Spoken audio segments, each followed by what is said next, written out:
The Senate will come to order. I ask everyone present to please rise and recite the Pledge of Allegiance. I pledge allegiance to the flag of the United States of America and to the republic for which it stands, one nation, under God, indivisible, with liberty and justice for all.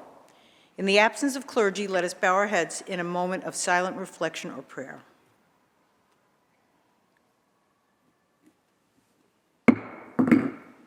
Reading of the Journal. In Senate, Thursday, March 30th, 2023, the Senate met pursuant to adjournment.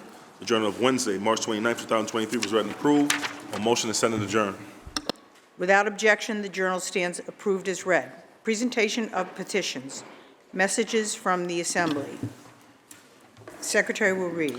Senator Stavisky moves to discharge from the Committee on Rules, Assembly Bill number 1060A, substituted for the identical Senate Bill 1043A, third reading count of 153.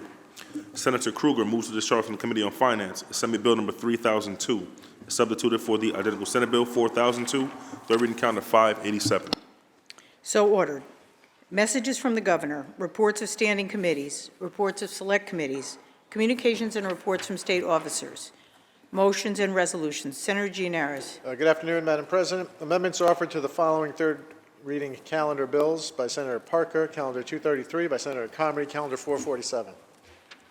The amendments are received and the bills will retain their place on the third reading calendar. Senator Gianaris. Can we now take up previously adopted Resolution 605 by Senator Bailey?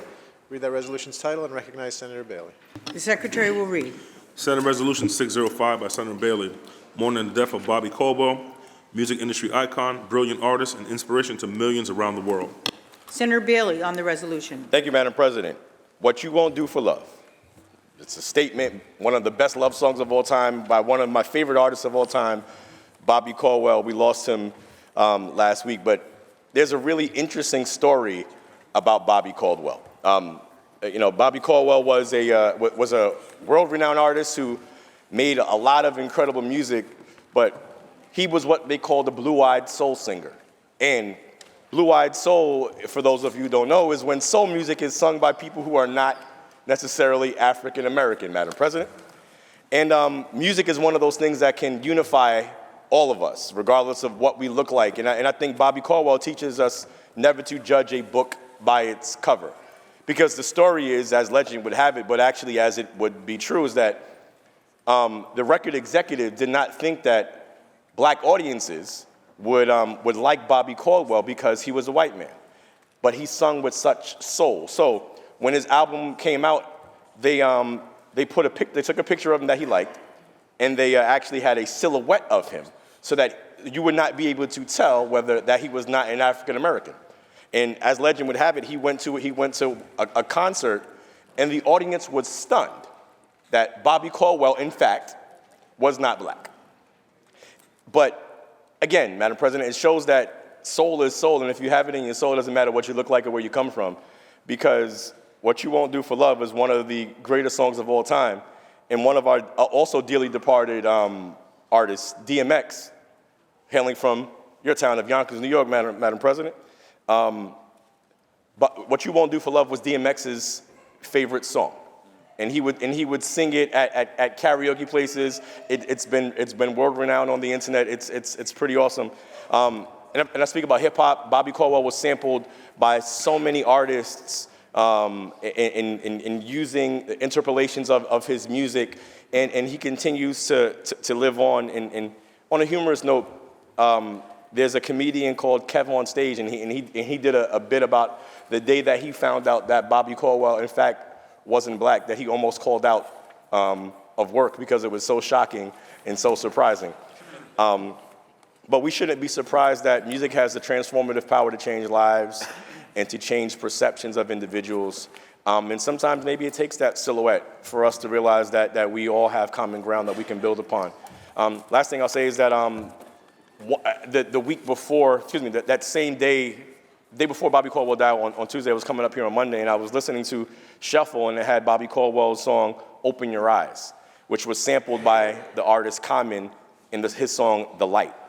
And may we all open our eyes to the great wizardry of Bobby Caldwell, left us far too soon. And I rap on the floor, but I'll never sing on the floor, Madam President.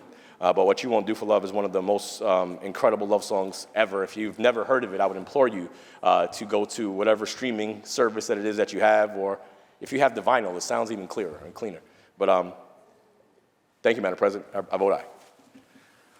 Thank you, Senator Bailey. The resolution was previously adopted on March 28th. Senator Gianaris. Can we now move on to previously adopted Resolution 614, also by Senator Bailey? Read that resolution's title, and once again recognize Senator Bailey. The Secretary will read. Senate Resolution 614 by Senator Bailey, mourning the death of Willis Reed, legendary Hall of Fame center for the championship New York Knicks, celebrated NBA All-Star, MVP, and captain. Senator Bailey on the resolution. Thank you, Madam President. This is my Tim Kennedy impression. Where's TK? Where's TK? Oh, man. Where's K? But 50 years ago, if you know anything about me, you know I love rap music, and you know I love the New York Knicks. And it's been 50 years since we won our last championship. I think we're going to win it this year, Madam President. I hope so. Hope springs eternal.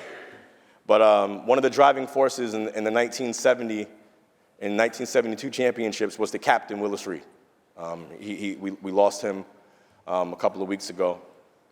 One of the most pivotal moments of like Knick fan lore or fandom, even though I wasn't around, I've read about it, is in game 7 of the 1970 championship. Like, see, game 6 he had sustained a severe injury to his thigh. It was later found out that it was going to be a tear of his thigh. And they did not think that Willis would be able to play, much less play successfully. Willis limped out on the court to one of the most raucous crowd noises ever in Madison Square Garden, the world's most famous arena. And he scored the first 2 baskets of the game. And rarely ever would you say that 4 points in a basketball game would change the course of not just a game, not just a series, but history. But Willis Reed's 2 buckets in the opening minutes of that game changed the trajectory of the New York Knicks franchise. He played 27 minutes in that game, and he didn't have the greatest stat line.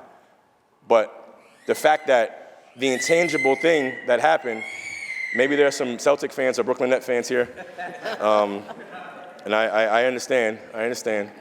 But this is the Knicks year, so. But Willis Reed was affectionately known as the captain. And sometimes when you're in a leadership position, you don't have to have the greatest stat lines. You don't have to score the most points, to get the most rebounds or the most assists. Just your presence sometimes would inspire those. And I think Willis Reed's presence, and I would say I know Willis Reed's presence by virtue of the interviews that have happened with other legends like Walt Clyde Frazier and Earl the Pearl Monroe and Dave DeBusschere and Bill Bradley and so many other Knick legends.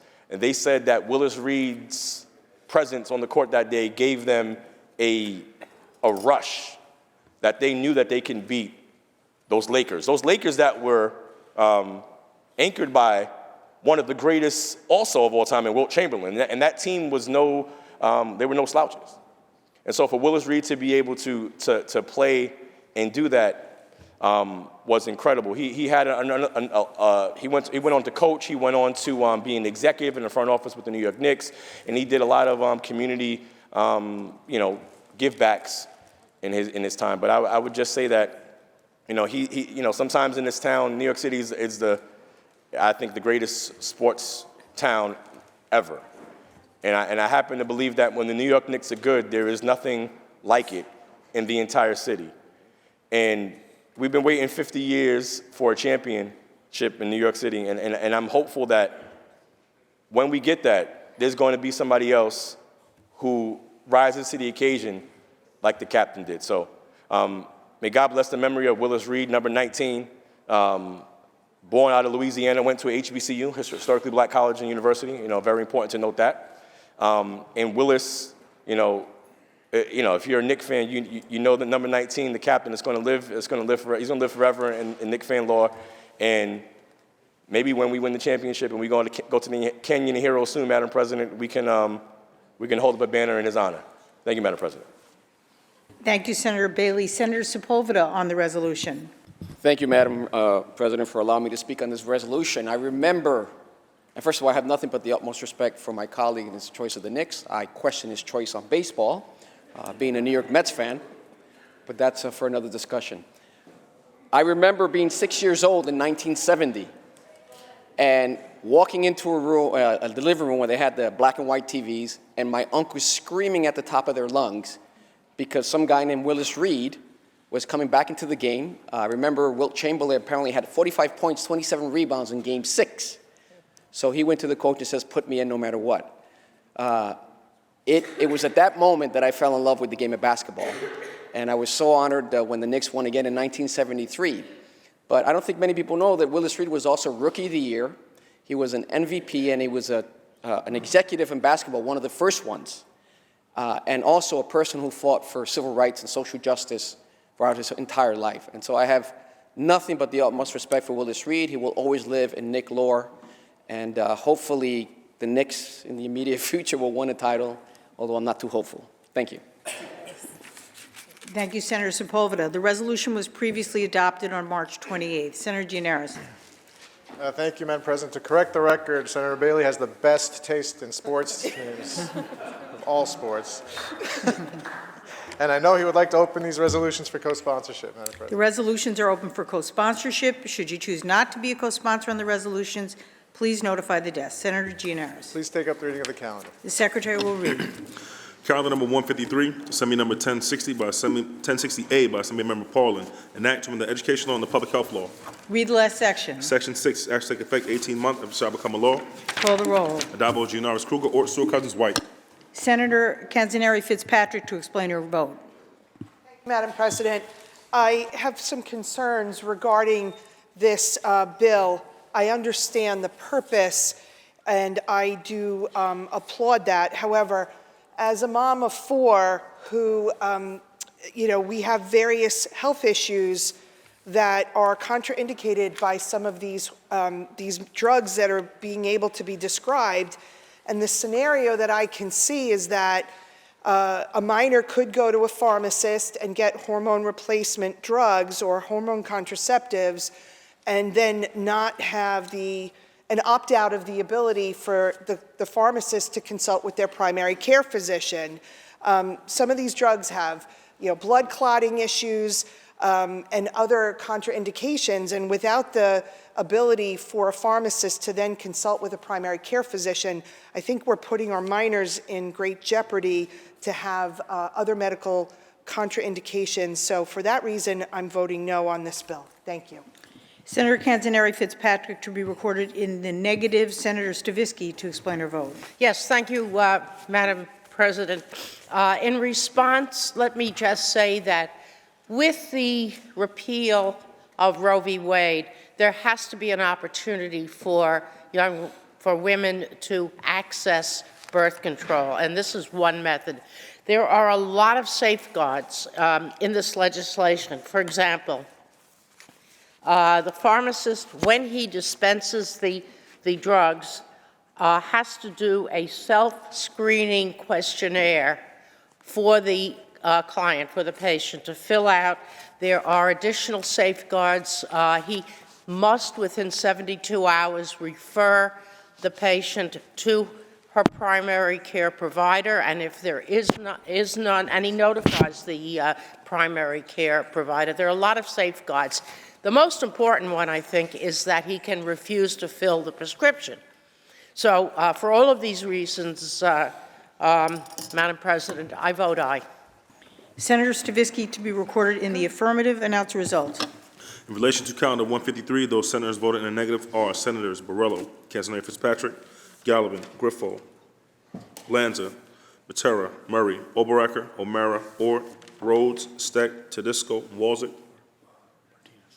Also, Senator Martinez, ayes 48, nays 15. The bill is passed. Calendar number 265, Senate Print 527 by Senator Thomas, enactment of the Vehicle and Traffic Law. Read the last section. Section 5, this act to take effect on the 30th day, shall become a law. Call the roll. Addabbo, Gianaris, Kruger, Ort, Stewart, Cousins, White.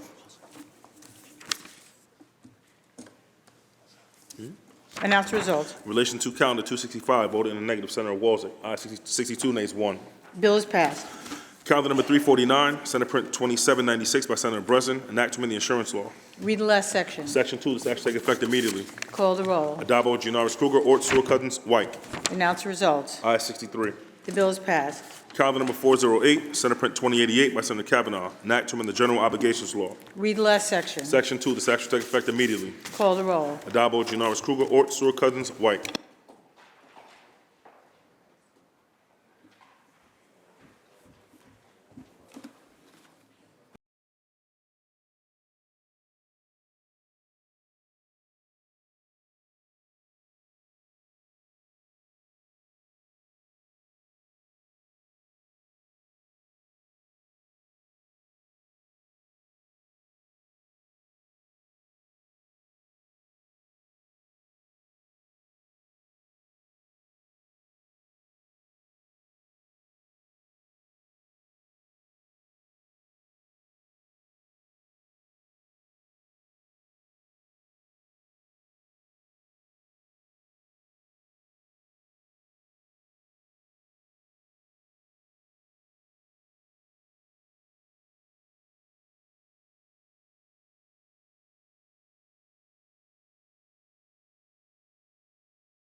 Result.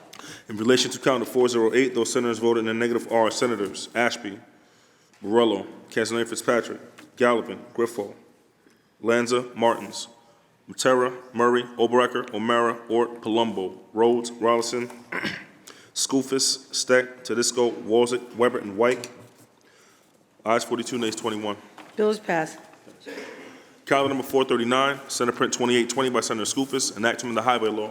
Read the last section. Section 3, this act shall take effect immediately. Call the roll. Adabo, Gianaris Kruger, Ort, Stewart Cousins, White.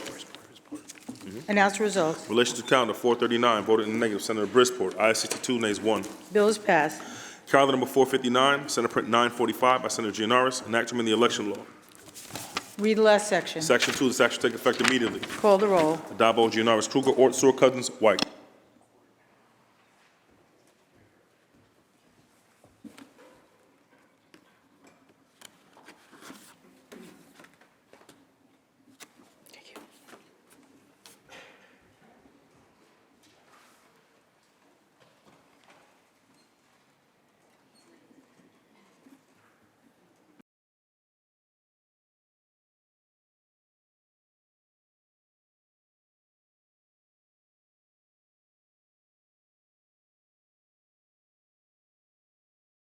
Announce the result. In relation to calendar number 459, those senators voted in the negative are Senators Borrello, Casanova Fitzpatrick, Gallivan, Griffo, Hellman, Lanza, Martins, Matera, Murray, Oberacker, O'Mara, Ort, Palumbo, Rhodes, Rollison, Steck, Tedisco, Walzek, Weber, and White. Ayes 43, nays 20. Bill is passed. Calendar number 488, Senate Print 4742A by Senator Cooney, an act to amend the alcoholic beverage control law. Read the last section. Section 2, this act shall take effect on the 60th day after it shall become a law. Call the roll. Adabo, Gianaris Kruger, Ort, Stewart Cousins, White. Announce the result. Ayes 63. The bill is passed. Calendar number 498, Senate Print 3392 by Senator May, an act to amend the elder law. Read the last section. Section 3, this act shall take effect immediately. Call the roll. Adabo, Gianaris Kruger, Ort, Stewart Cousins, White. Senator May to explain her vote. Thank you, Madam President. And I want to thank my colleagues. I want to thank the aging chair for having brought this bill forward. Naturally occurring retirement communities, or NORCs, are a wonderful New York State invention. They started in some of the big high-rise apartment buildings in New York City, where a lot of families moved in at the same time when the buildings were built, and then they aged together in those buildings, and eventually you had a critical mass of people who were fairly elderly and in need of services of various kinds. And rather than moving them all to other kinds of retirement communities, they banded together and got services right there in their buildings. And we in the state codified this into law as something we were going to support. And it expanded to something called neighborhood NORCs as well, so there are some residential developments upstate that have been designated as NORCs, but in a city like mine, where we don't have high-rise apartment buildings, we have smaller apartment buildings, it's harder to create a NORC by the way the statute is created. So I am very proud that we are now opening this innovation, this wonderful New York tradition, to some of our smaller cities and communities all across the state that may look a little different from the communities that are where they originally started. So I am very pleased that we're passing this today and excited that this opportunity will be available to seniors across the state, and I vote aye. Thank you. Senator May to be recorded in the affirmative. Senator Clear to explain her vote.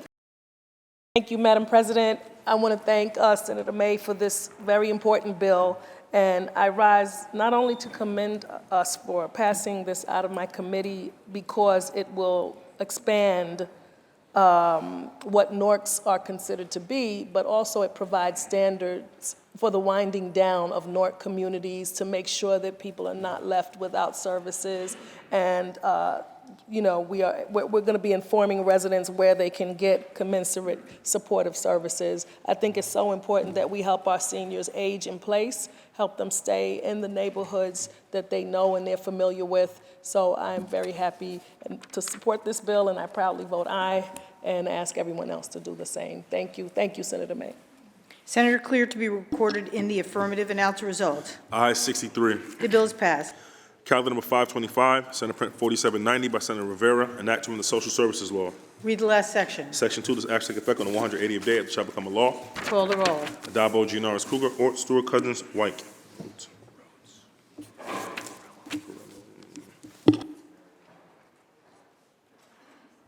Announce the result. In relation to calendar 525, voted in the negative are Senators Borrello and Rhodes, ayes.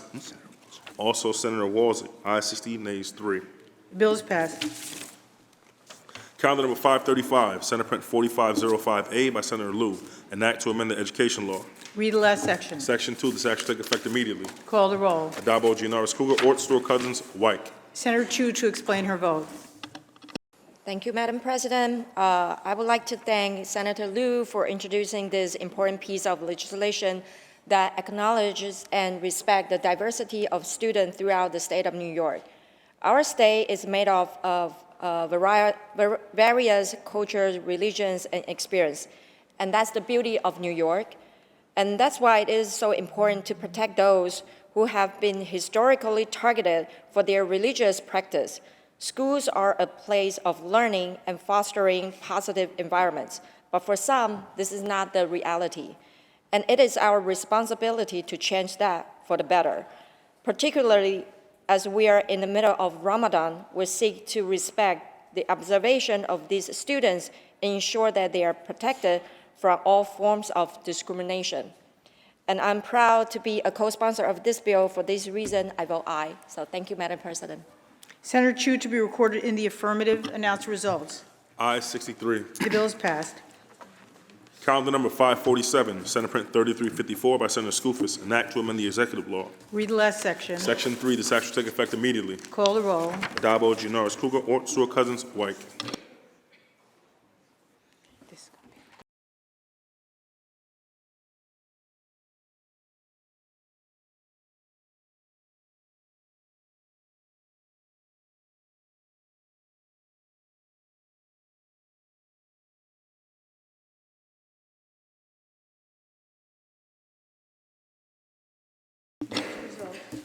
In relation to calendar 547, those senators voted in the negative are Senators Borrello, Helming, Murray, O'Mara, Ort, Walzek, and White.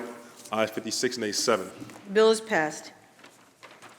Calendar number 587, Assembly number 3002, Assembly Budget Bill, an act making appropriations for the legal requirements of the State Debt Service. The bill is laid aside. Senator Gianaris, that completes the reading of today's calendar. Can we please move to the controversial calendar? The Secretary will ring the bell. The Secretary will read. Calendar number 587, Assembly number 3002, Assembly Budget Bill, an act making appropriations for the legal requirements of the State Debt Service. Senator O'Mara, why do you rise?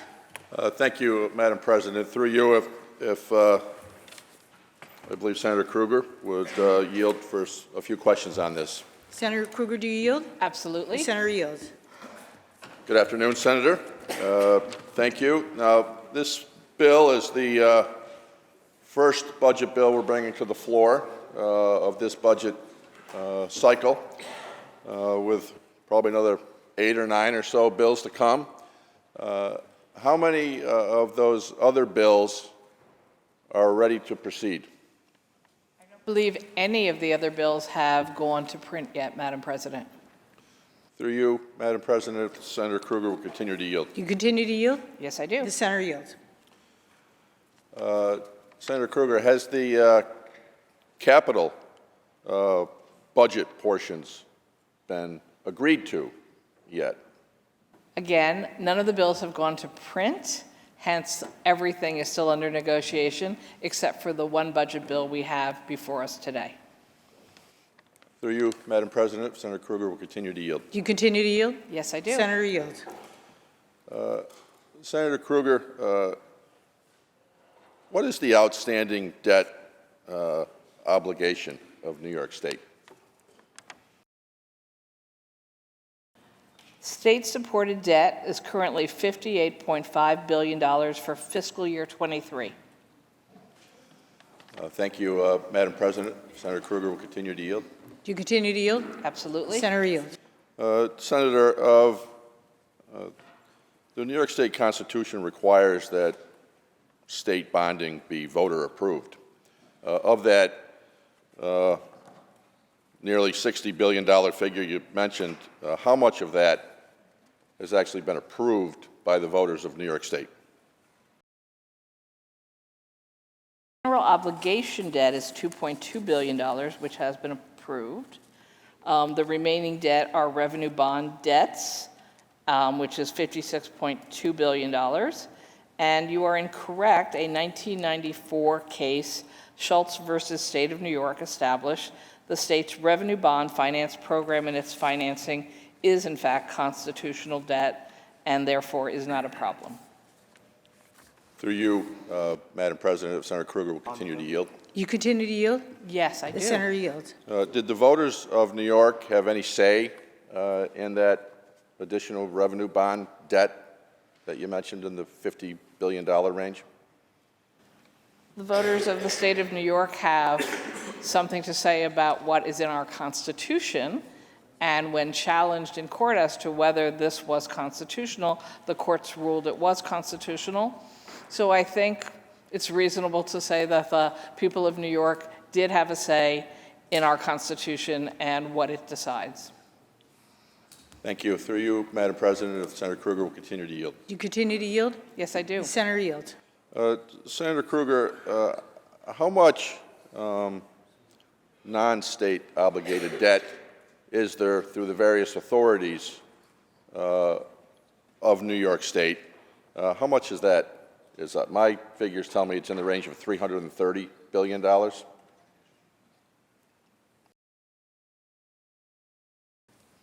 We believe it's approximately $224 billion through the authorities, so a bit lower than your numbers show. Thank you. Through you, Madam President, would Senator Kruger continue to yield? Do you continue to yield? Yes. Senator yields. How much of that, whether you're right at $230 million or my figure's right at $330 billion or somewhere in between, how much of that has been approved by the voters of New York State?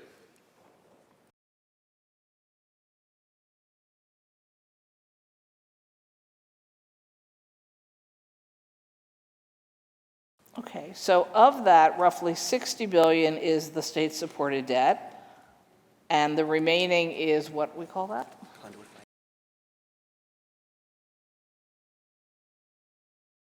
So the remaining is under the authority of the individual public authorities to issue the debt. So that does not go before the voters.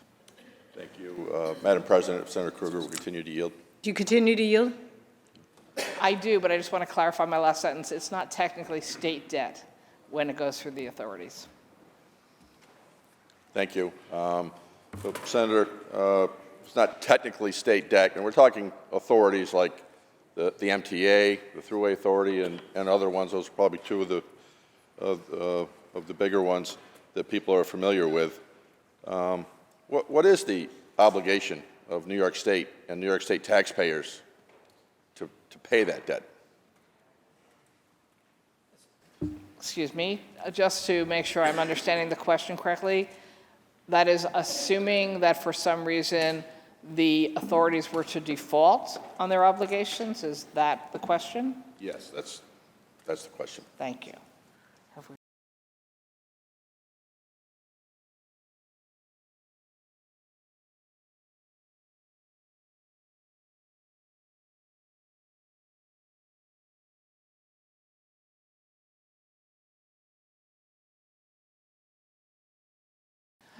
So my understanding is that if an authority defaults on its debt, the responsibility is the authorities, not the state of New York.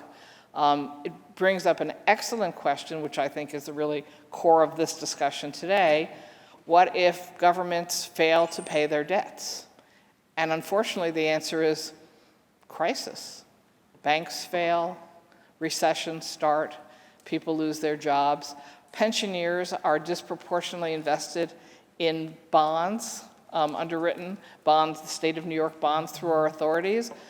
Truly, there would be statewide crisis, if not actually a state the size of New York, national crisis. So this is why I'm asking my colleagues today to please vote yes on this bill, because I feel very strongly we can't possibly do anything that would put at risk the state of New York and the money of so many people in the state of New York if we failed to pay our debts and if we started a train that we wouldn't be able to stop of there being possible default on debts owed by the state of New York or its related authorities.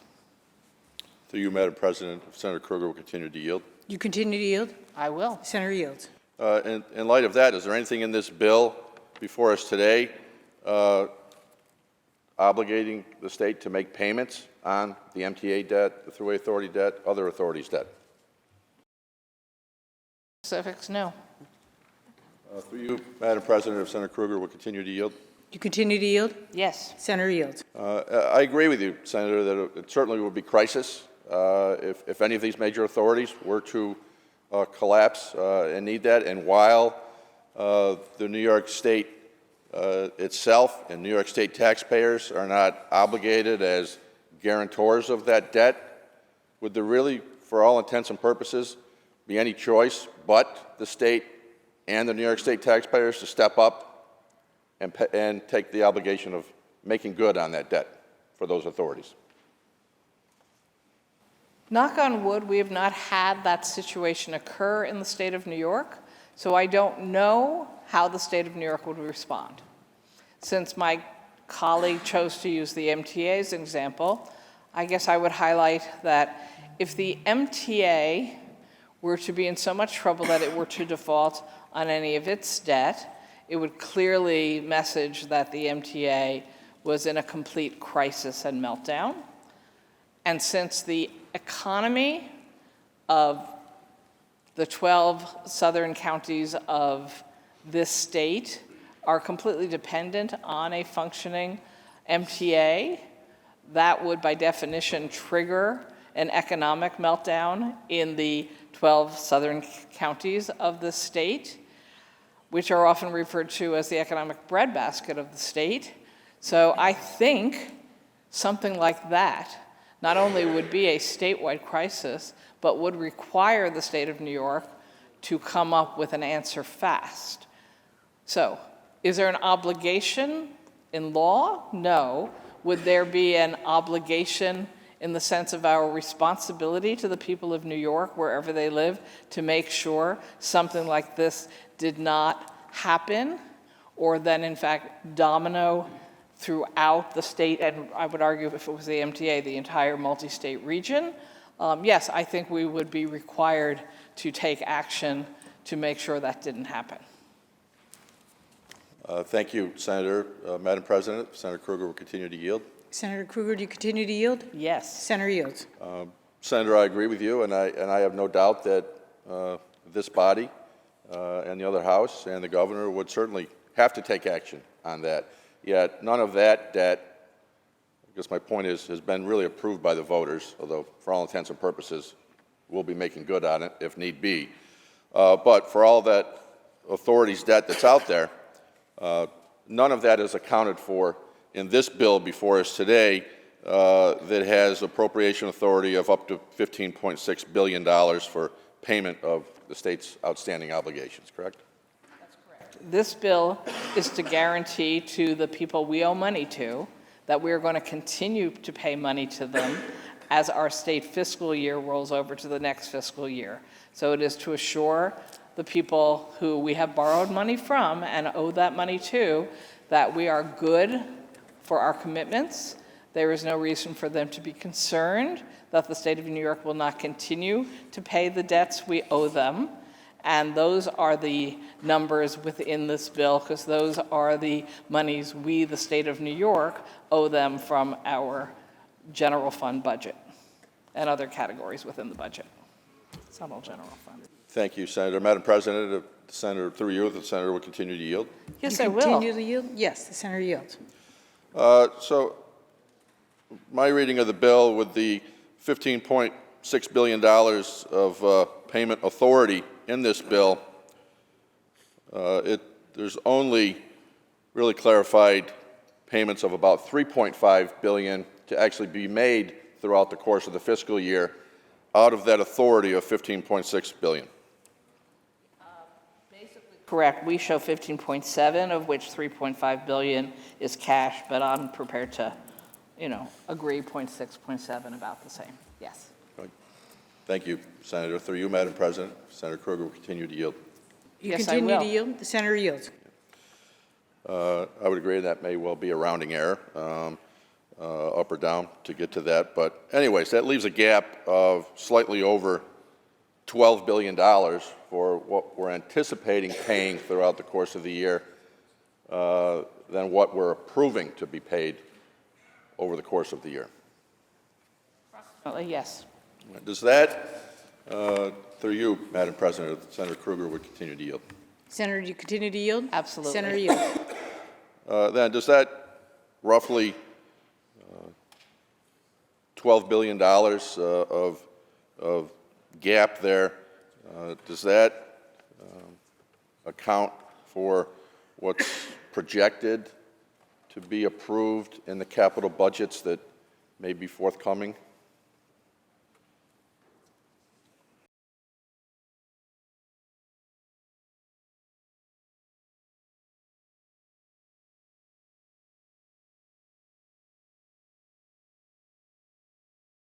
So this would give us the authority to do this much additional borrowing, but we sincerely don't know the exact numbers because we haven't negotiated a full budget. So it is quite possible that we would be giving authority that would not be used in the next year to actually borrow against. Through you, Madam President, Senator will continue to yield. You continue to yield? Yes. Senator yields.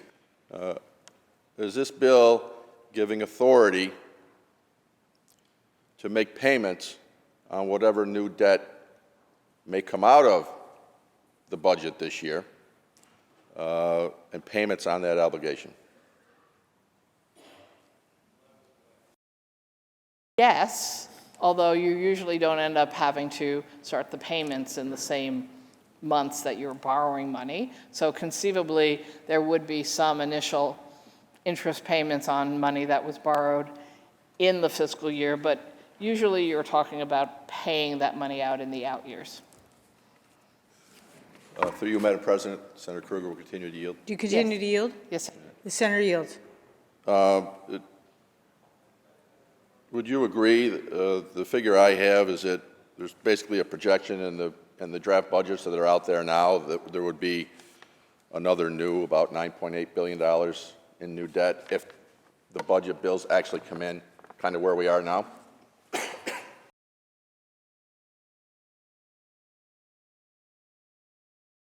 The governor's number, not our number, so we sincerely don't know what the final number will be at this time. Through you, Madam President, Senator Kruger would yield. Do you continue to yield? Yes. Senator yields.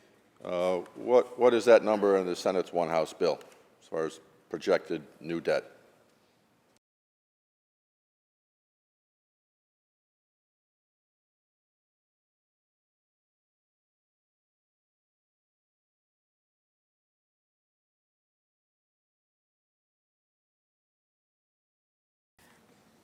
In our one house, we believe that the approximate borrowing would be 10 billion. Thank you, Senator. Madam President, the Senator will continue to yield. Do you continue to yield? Yes, I do. Senator yield. In the projected $3.5 billion of estimated payments that's being approved in this bill, how much of that is payments going towards the $8 billion unemployment insurance fund loan that we owe the federal government? The unemployment fund is a completely separate issue and set of responsibilities, so none of this money relates to paying back the federal loans to the unemployment fund. Thank you, Senator. On the bill. Senator Madam O'Mara on the President, bill. I certainly concur and fully support this House taking action on our obligation to pay the debt that we have outstanding. And those payments here are roughly in the range of $3.5 billion. However, this authorization goes far beyond that to provide appropriation authority of $15.6 billion, in excess of $12 billion. For what we don't know, we don't have the budget bills before us to know what that's going to be, and we certainly want to pay our bills that are due. So not that this bill in itself is premature, because we're going to pass the budget deadline in about 11 hours from now. We clearly will not have a budget, so we want to make it clear to our lenders that the state is going to make good on its obligations.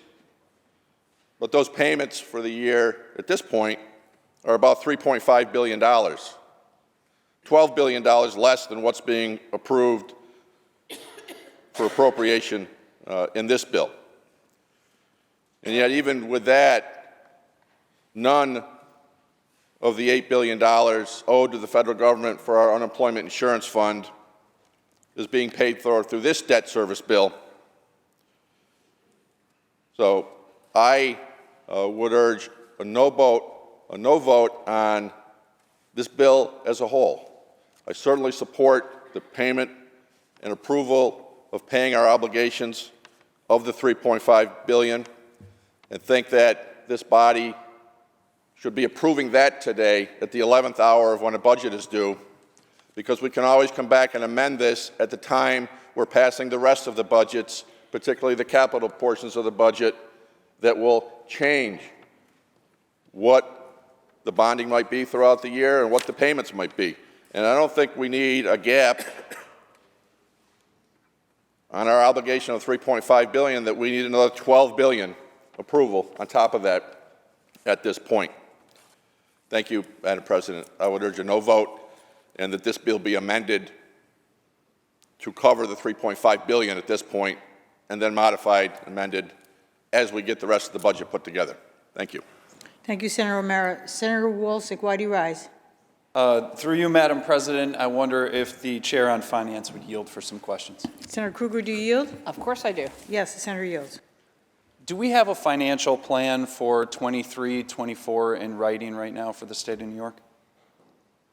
We have the governor's proposed with her executive budget. We have the version we gave out to you for our one house. I'm sure the Assembly had one also, but since we continue to negotiate pretty much all of the revenue and expenses for the state of New York for the coming year, no, we do not have a final one. And through you, Madam President, would the sponsor continue to yield? Do you continue to yield? I do. Senator Yield. When was the last public hearing on any of these budget bills or this process? The last budget hearing? Yeah, we sat in the room together. No, I remember. I'm just trying to remember the last date. I want to say it was 7th? The 27th of February, I believe. Do you know the answer? Was this a test question? I would spend a lot of days in that room. Through you, Madam President, I think it was right around the end of February, beginning of March, I think was the last time we heard from the public on this budget a month ago. Oh, no, we keep hearing from the public on this budget. I could give you my emails from literally when I've been in this room. The last hearing, excuse me. March 1st. Through you, Madam President, would the sponsor continue to yield? Senator Krueger, do you continue to yield? Yes, I do. The senator yield. So this is the first budget bill that we're taking up, the debt service bill. Are the other 9 or 10 bills in print today as we take this up? Senator O'Mara asked me that question, and I said this was the only bill in print today. Thank you. Madam President, on the bill. Senator Wolsick on the bill. So this is the debt service bill in the state of New York. This pays the state's mortgages and loans to the tune of $66 billion. It also pays the minimum on the state's credit card. And what this body is bringing forward here today is asking that credit card to increase our limit without knowing what we're even going to spend. The governor proposed $127 billion. You proposed $136 billion. This is not your money. This is not the governor's money. This is not your debt that you're accruing or planning for. This is not an increase in a credit card that you have in your wallet. This is the increase of the taxpayer of the state of New York and the future generations in this state. It belongs to your children, your grandchildren, and your grandchildren's grandchildren.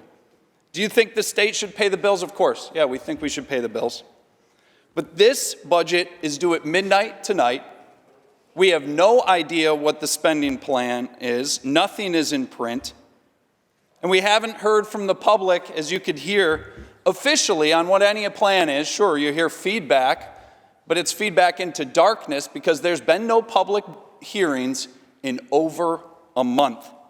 There's a total lack of transparency, and there's absolutely no excuse for it. You're spending other people's money, and you're assuming debt on their behalf without a spending plan. Madam President, I vote no. Senator Tedisco on the bill. Thank you, Madam President. The fact that this is the debt service bill, where there's really not much debate about this on your side, I don't think, and 9 other parts of the bill are not ready to be discussed on behalf of the people of New York State. I hate to have to say this to you, but arguably you have failed to do the most important thing you are elected to do, and that is pass a good, balanced, timely budget which helps with the quality of life in New York State and make sure we keep people in this state. And I think we all realize that all levers of power are controlled by my colleagues on that side and the colleagues on the other side in the Assembly and the governor. Supermajorities. You've been given a supermajority in this House, in the Assembly a supermajority. You have a governor of your affiliation. If I had to define the process to get to this point, we don't know what the final process will look like right now. We know this is a part of it, this debt service. And I want to tell you, many of us along the way in relationship to this bill have not voted for this debt. When you listen to the comptroller, he talks about how about paying as you go along on occasion. Just had a $4.2 billion infrastructure environmental bond that was passed, which added to debt. Got more debt here. If I had to define the process to get to this point, it's kind of like the Titanic moving towards the iceberg. Now, it looks like it's in slow motion, but it is going full steam. But one caveat left. You're not rearranging the chairs. You're rearranging less than the chairs on the Titanic. You're doing less than that right now to get to this point with that much power. You all had the understanding of when the budget should be passed. You all had an understanding of what the differences are with the governor, with you in the Assembly. And right now we're standing here with less than 1/10 of the budget, or maybe 1/10 of the budget being done, moving in to we don't know how many days it's going to be late. So I have to tell you, first of all, I'm not going to vote for paying a debt service on debt that I think my constituents didn't agree to, because not much of this was put on the ballot to vote for my constituents. But I mean, the process itself is arguably the worst you could have had with all that power. If you can't get the single most important thing you're expected to do in a timely fashion, controlling both houses and the governor, I think if we lost 319,000 people last year, we're going to lose 600,000 in the upcoming year, because they're talking about they can't afford to live here anymore. Not one of these bills spends less than $7 billion. Yours spends up to $16 billion more when you combine what the governor wants to spend, and I'm not sure they're doing that much better in the Assembly.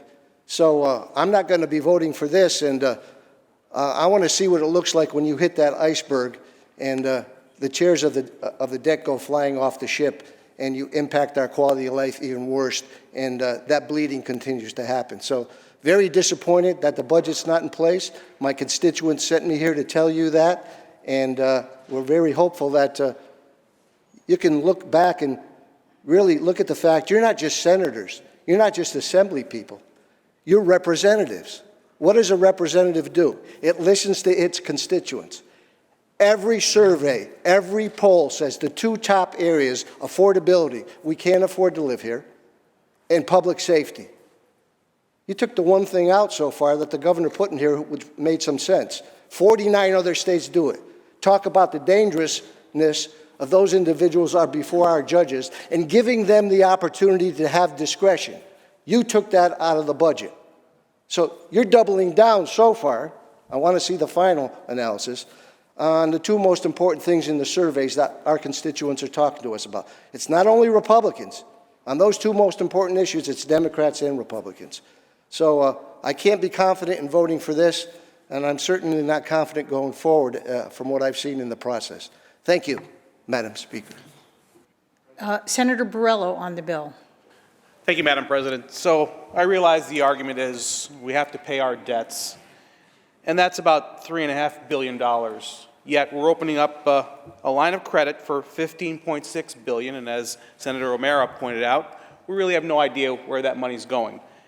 But what makes this egregious, in my opinion, is the fact that New York State opened up a line of credit for $11 billion on behalf of every business owner in New York State, every small business owner and everyone else. Governor Kathy Hochul didn't address it in her budget, didn't address it at all. Our Senate One House didn't address it. But we're saying, well, you know what, we might need another $12 billion for something else. And what makes that particularly concerning for me at this moment is that there's really been no movement on deciding what we're going to spend. And you're saying now to all the people out there, all the people that come into the halls here and demand more free stuff, that there's an extra $12 billion for you to spend on more free stuff. And that's why this is irresponsible. It's irresponsible because we're opening up this line of credit while we have yet to address the fact that every single business owner, every single employer is paying an extra $200 per employee just because of the debt that was racked up on their behalf by state government. And we've ignored that debt. And we've continued to ignore that debt. So how can we say we're going to lend a little bit more, spend a little bit more, when we can't even tell you what we're going to be spending it on? I vote no. Thank you. Senator Gianaris. Madam President, we've agreed to return this bill to the non-controversial calendar. Read the last section. Section 2, the statute take effect immediately. Call the roll. Addabbo, Gianaris, Kruger, Ortson, Cousins, White. Senator Kruger to explain her vote. I want to thank all my colleagues and for the dialogue today. I just want to reinforce some people have a frustration with the other bills of the budget, but we're not on the other bills of the budget. But we will get there. And what is really important today to understand is this bill says, let's keep paying our debt. And it has appropriation language that would allow us to borrow, but only if within the other bills of the budget we decide to do so. So it doesn't mean that money is going to be spent or how that money is going to be spent, because that's not what's before us today. But I want to reinforce, and it was mentioned, that why should I vote yes? Maybe this wasn't even debt I had signed on to. Well, I was in the minority here many more years than I've been in the majority here. And every year we do a bill like this, and every year I voted yes, whether in the minority or the majority, because I actually do understand, and I'm hoping everyone understands, to not commit to paying our debts would be basically the biggest financial crisis we could imagine setting up for ourselves. The last state to default on its obligations was Arkansas in 1933. It took them over 40 years to dig themselves out of the crisis that was created by that, and it was created during the Depression. So it's been a long time. There are other countries around the world that have gone into sovereign debt crises, very often because of civil war or collapse of the government or complete collapse of their economic structure, and then the storylines just get worse and worse from there. We are literally watching in Washington, D.C., a debate continue of whether the federal government is going to raise its debt ceiling to avoid a crisis that there's data showing the impact on New York State alone if that issue doesn't get addressed. So we can have our partisan fights, and we're supposed to. We can disagree about what's in the overall budget, expenditures and revenues, and we're supposed to. We can agree we don't want to be late, and we are running a little late, but we should also admit that's happened before, and thanks to options we have available, frankly, other than us not getting paid, everybody else in the state of New York will continue to get paid, and the state will continue to function, even though I agree I would prefer to be closer to the actual deadline, but I also prefer a good budget to a budget I am not happy with.